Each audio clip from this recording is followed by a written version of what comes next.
La connaissance qui est sur le point d'être révélée a été interdite, censurée et délibérément déformée pendant des siècles.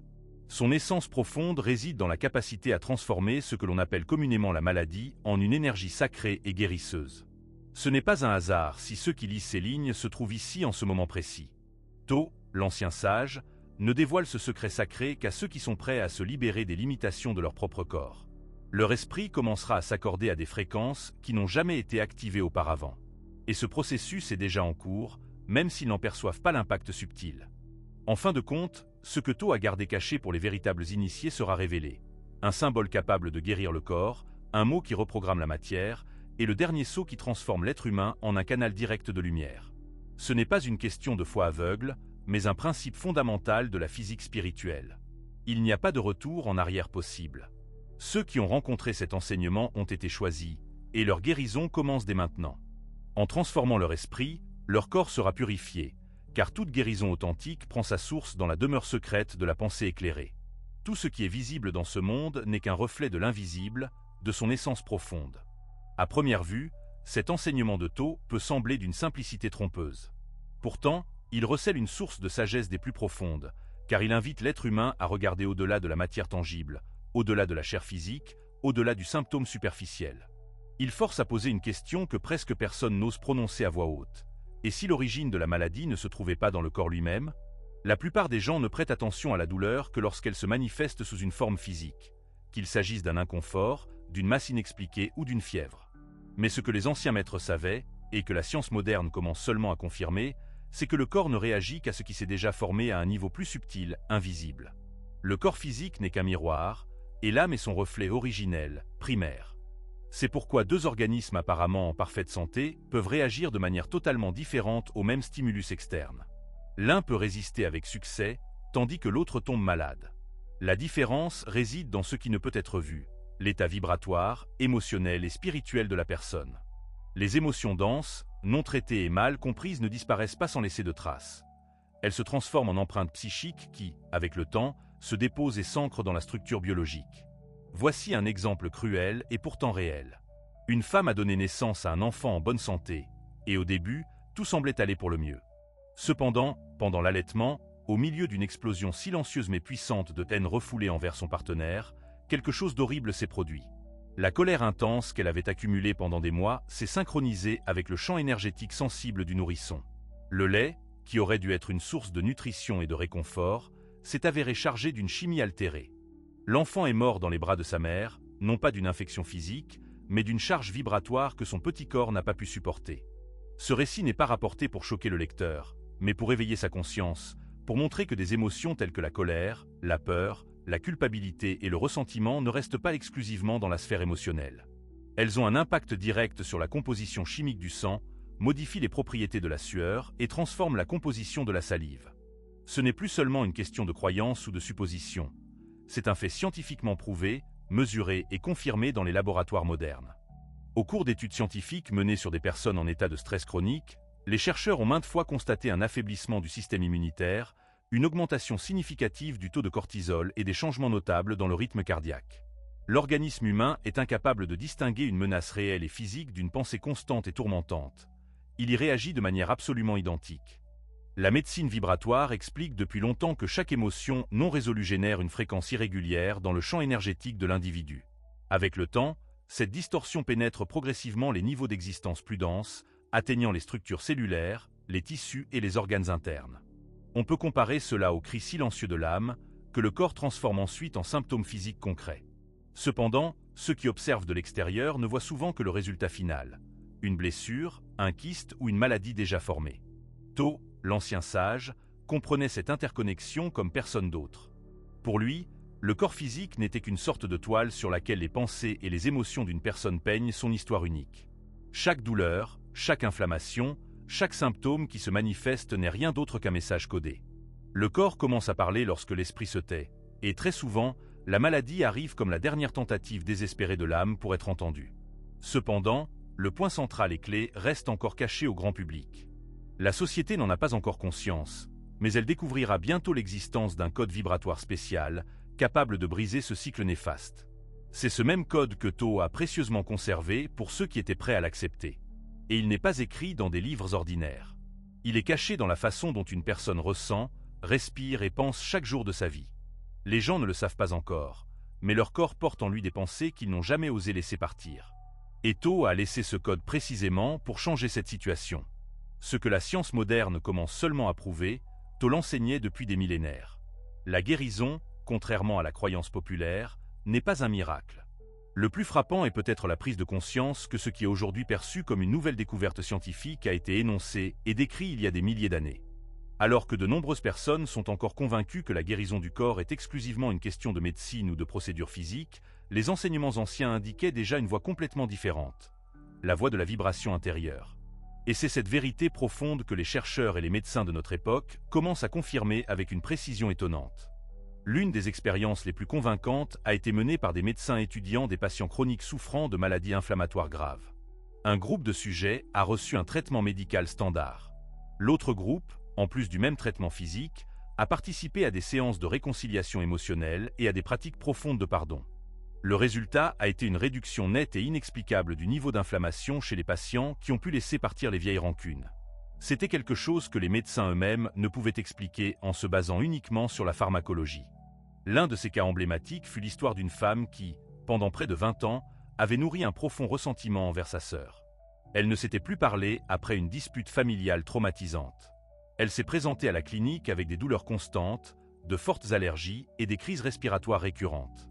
Aucun traitement n'apportait de soulagement, jusqu'à ce qu'un jour, sous la direction d'un thérapeute énergétique, elle écrive une lettre de pardon sincère.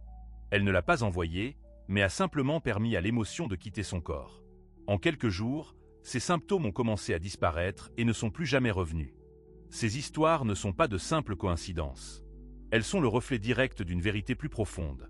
L'énergie vitale, qui circule continuellement à travers le corps, réagit avec sensibilité à l'état interne de la conscience. Lorsque l'esprit d'une personne est bloqué par des schémas répétitifs de culpabilité, de peur, de colère ou de ressentiment, cette énergie se contracte, se coince et cesse de circuler librement. C'est comme une rivière qui devrait couler sans entrave, mais qui se retrouve bloquée par des barrages invisibles créés par des émotions non traitées. Et aujourd'hui, cette énergie peut littéralement être mesurée. Il existe des dispositifs spécialisés capables de détecter les variations électromagnétiques dans le champ énergétique humain. Par exemple, la technologie de biofeedback en temps réel démontre comment la respiration, les pensées et les états émotionnels influencent la fréquence cardiaque, l'activité cérébrale et la température de la peau. Cela signifie que chaque émotion crée une signature physique unique, et par conséquent, la transformation de l'émotion transforme inévitablement le corps. Tho le savait. Il affirmait que l'être humain est composé de 7 corps, le physique étant le plus dense d'entre eux.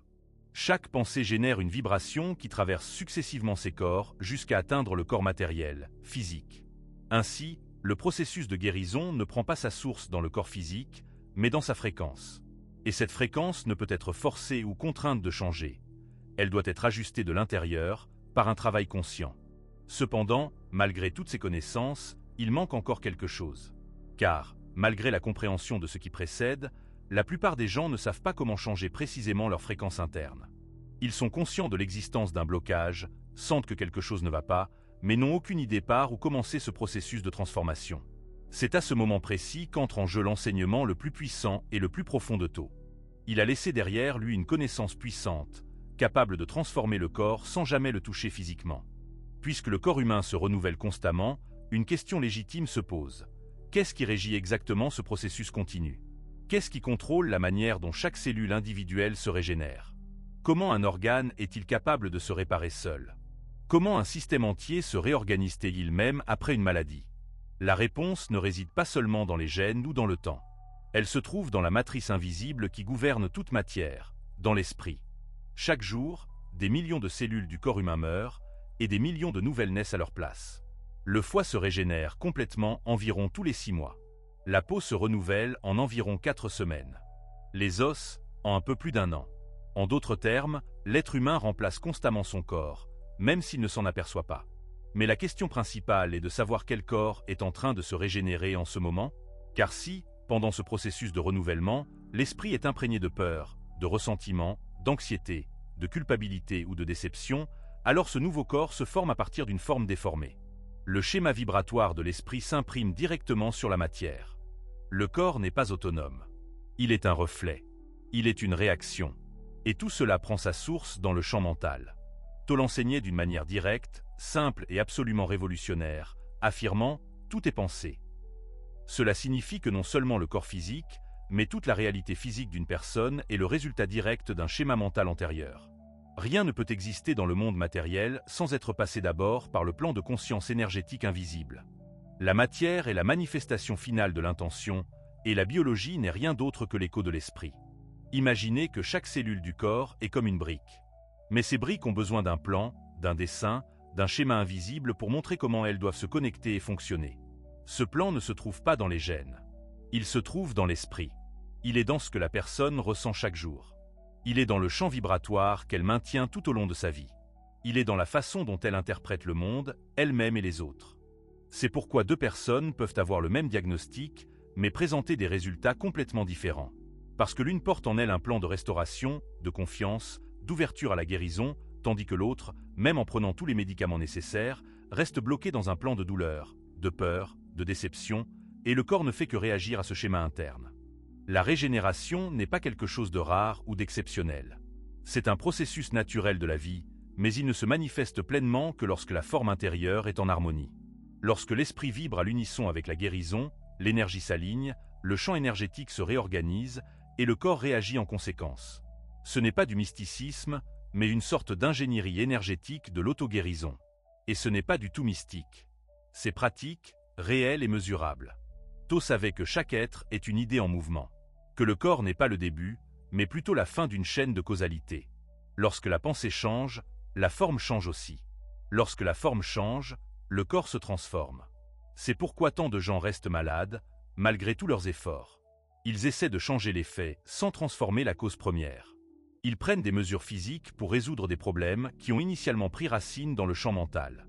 Et si la forme intérieure est déformée, peu importe le nombre de fois où le corps se régénère, il continuera à refléter la même distorsion. D'un autre côté, lorsque la forme mentale s'élève, se réorganise et se purifie, la structure du corps la suit inévitablement. Le corps devient un miroir PUR. Et la composition chimique de l'organisme change. Le système nerveux se réorganise. Les processus inflammatoires cessent. Et cela ne se produit pas par miracle, mais parce que l'archétype, le plan originel, a été reconstruit. C'est le secret que la plupart des gens ignorent. Et c'est pourquoi ils restent bloqués dans des cycles de douleur sans fin, cherchant la guérison uniquement à l'extérieur, sans réaliser que le plan intérieur est resté inchangé. Tolle a révélé comment éviter cela, par un simple changement d'état intérieur. C'est la même erreur que presque tout le monde commet en essayant de guérir, et c'est là que presque tous échouent. Car, même en étant pleinement conscient que le corps physique réagit à l'état de l'esprit, la plupart des gens tentent toujours d'atteindre la guérison par la mauvaise voie. Ils ont recours à des affirmations positives, répètent à plusieurs reprises des phrases puissantes, disant « Je suis en bonne santé »,« Mon corps est en équilibre »,« Je suis guéri ». Cependant, tous ces mots sont accompagnés d'une nuance subtile de doute, d'un écho intérieur de peur, d'une énergie qui ne soutient absolument pas ce qui est prononcé. Et c'est l'erreur la plus courante, la plus subtile et peut-être la plus destructrice de toutes, confondre le mot lui-même avec sa véritable vibration. Tolle a clairement indiqué que le mot ne possède une véritable puissance que lorsqu'il est en parfaite synchronisation avec l'esprit. Ce n'est pas le son que l'on émet avec la bouche qui transforme le corps. C'est l'état intérieur que le mot active en soi. Si la bouche prononce une chose et que le corps ressent tout autre chose, alors la fréquence vraie et dominante est celle du corps. C'est le sentiment, c'est ce qui se cache derrière le mot prononcé. Ce n'est pas la simple répétition qui crée la guérison, mais la cohérence. Cela se produit lorsque ce que l'on pense, ressent, dit et vibre, tout cela exprime la même chose. Et une telle correspondance profonde est beaucoup plus rare qu'il n'y paraît à première vue. La plupart des gens tentent de manipuler leur esprit conscient, mais ignorent le fait que c'est l'inconscient qui contient la véritable vibration dominante. En d'autres termes, on peut répéter 1000 fois par jour « je vais bien ». Mais si, au fond de soi, on ressent toujours de la peur, de l'incertitude, ou si l'on s'attend à ce que quelque chose d'extérieur nous sauve, le corps n'obéira pas aux mots prononcés. Il obéit à la fréquence intérieure. C'est pourquoi tant de gens abandonnent la voie de l'auto-guérison.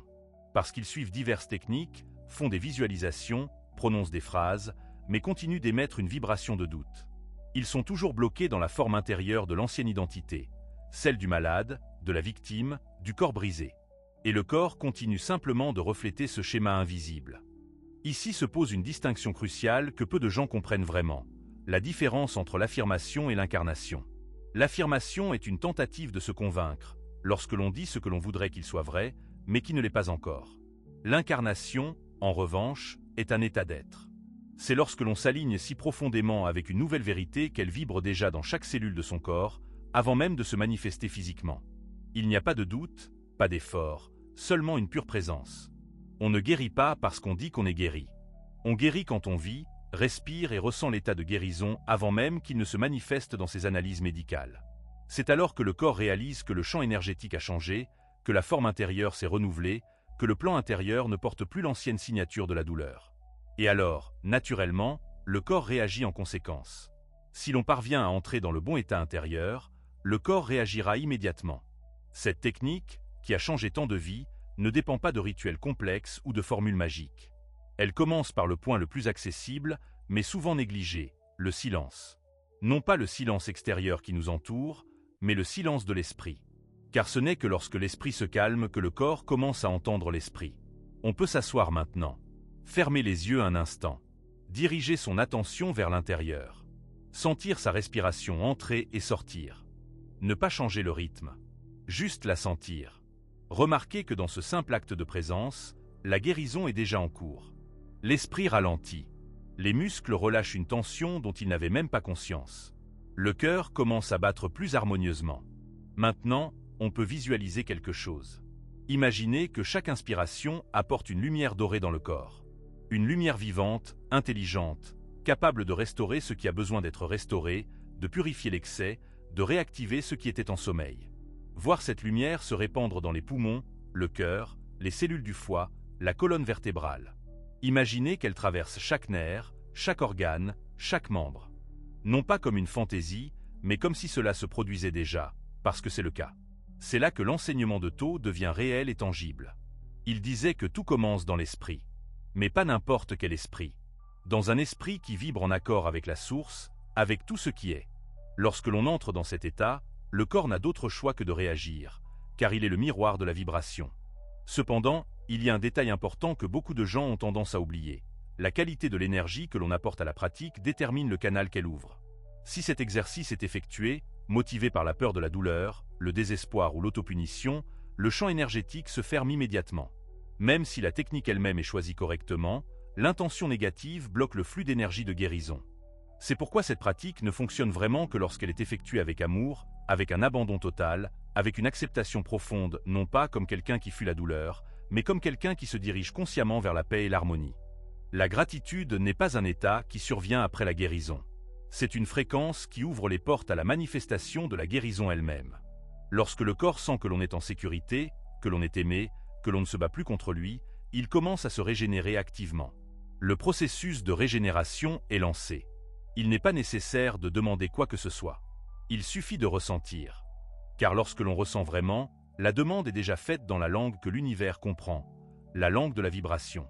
Et dans ce champ, tout se produit immédiatement. Le changement ne dépend pas du temps, mais de la fréquence. Mais il reste encore un blocage. Quelque chose qui, même avec une pratique régulière, peut retenir l'énergie d'une personne. C'est pourquoi, même après avoir ressenti l'effet de cette technique, beaucoup de gens retombent malades.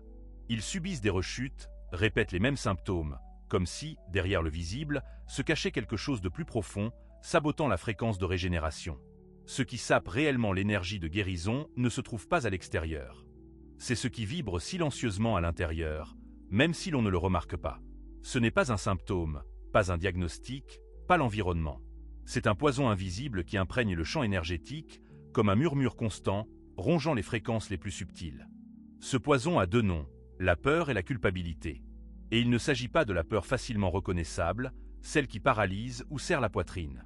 C'est une peur silencieuse, habilement déguisée en rationalité, sous le couvert de l'autoprotection. C'est la peur que rien ne fonctionne, la peur de faire confiance, la peur d'être digne. C'est une culpabilité inconsciente d'être en vie, pour les erreurs passées, pour ne pas avoir pu sauver quelqu'un. Cette culpabilité ne crie pas, mais elle plane dans la vibration, comme un virus émotionnel, reprogrammant le corps de l'intérieur. C'est ce qui a tué des milliers de personnes pendant la peste de Bagdad. Ce n'était pas tant le virus que la panique collective qui a fait s'effondrer les champs vibratoires des gens avant même que leur corps ne tombe malade. La peur ouvre des portails destructeurs. Elle désactive les récepteurs de l'amour, du repos et de la régénération. Elle déclenche des voies chimiques dans le cerveau qui maintiennent le corps en état d'alerte constant.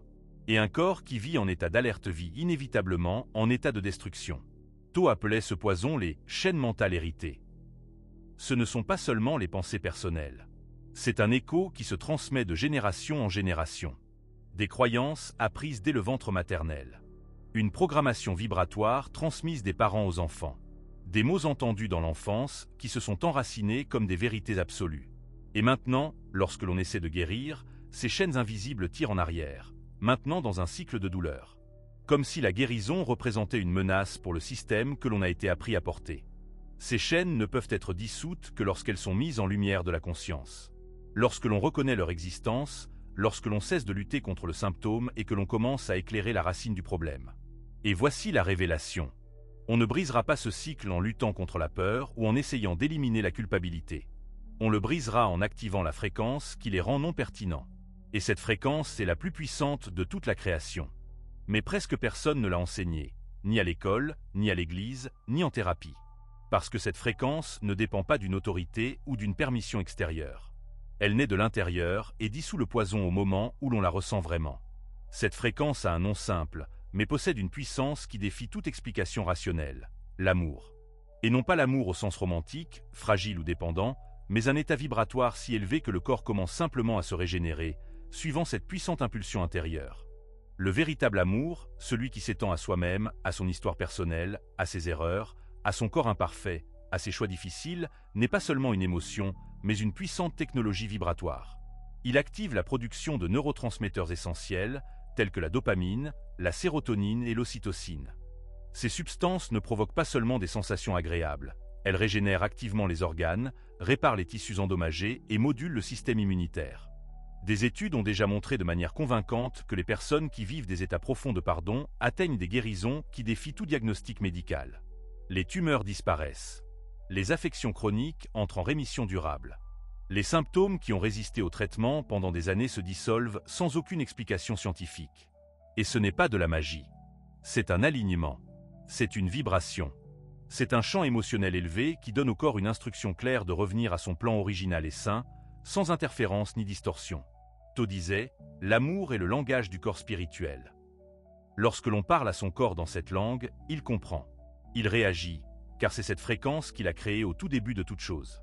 En ce moment même, on ressent peut-être quelque chose qui palpite à l'intérieur. Le souvenir de qui l'on était avant que la peur ne prenne le dessus. Le désir de se sentir à nouveau entier, digne, en paix avec sa propre histoire. Ce désir n'est rien d'autre que l'âme qui demande à revenir à son état originel, à son état de guérison. Mais tout cela ne suffit pas si l'on ne fait pas le pas suivant. Car même la fréquence la plus élevée a besoin d'une commande claire, d'une décision vibratoire. L'amour ouvre la voie, mais seul l'individu peut la parcourir. Et c'est ce qui distingue ceux qui guérissent un instant de ceux qui transforment toute leur vie. Tout cela peut fonctionner, mais si l'on ne fait pas le pas suivant, la guérison ne sera que temporaire. L'individu est son propre remède. Il est le prêtre de son propre temple.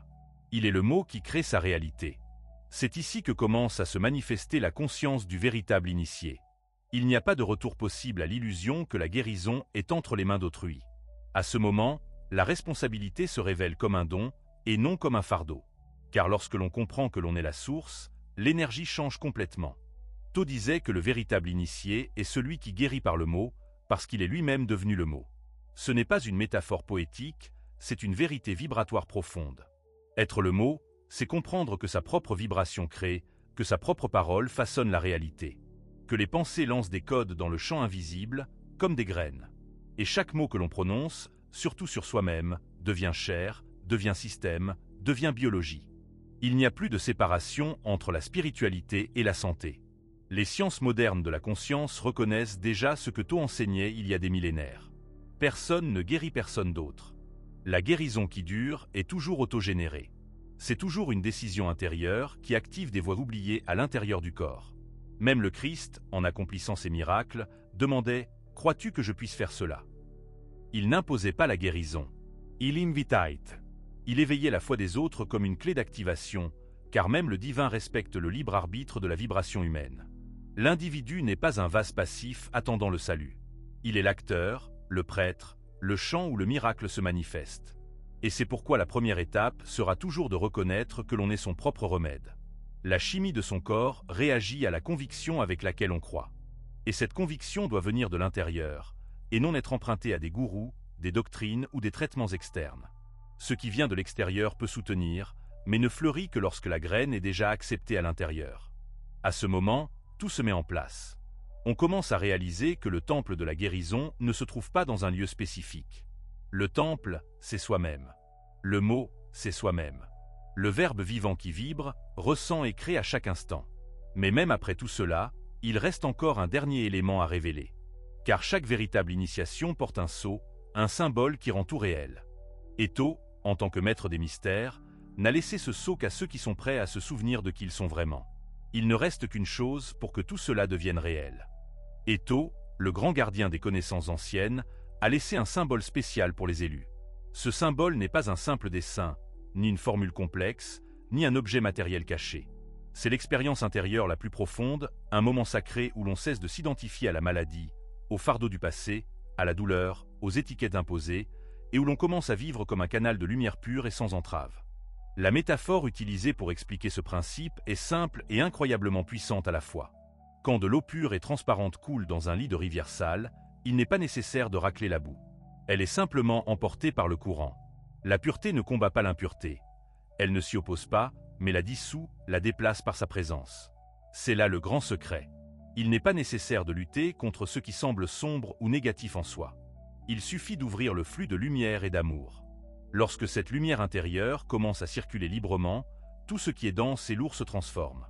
Lorsque le véritable amour entre dans le cœur, le sentiment de culpabilité disparaît inévitablement. Lorsque la parole, prononcée ou pensée, devient consciente et remplie d'intention, toute la réalité commence à se réorganiser selon ce nouvel ordre.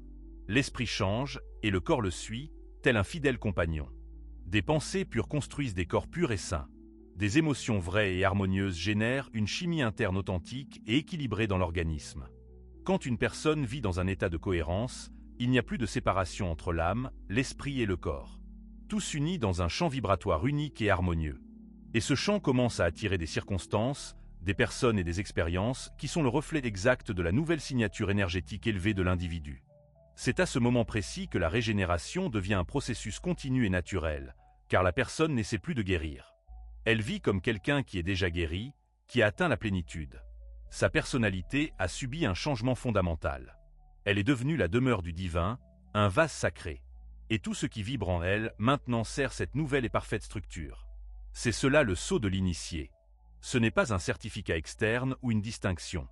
C'est un état d'être, un point silencieux à l'intérieur où l'âme murmure « Je suis la maison de Dieu. La parole me construit. La lumière me soutient.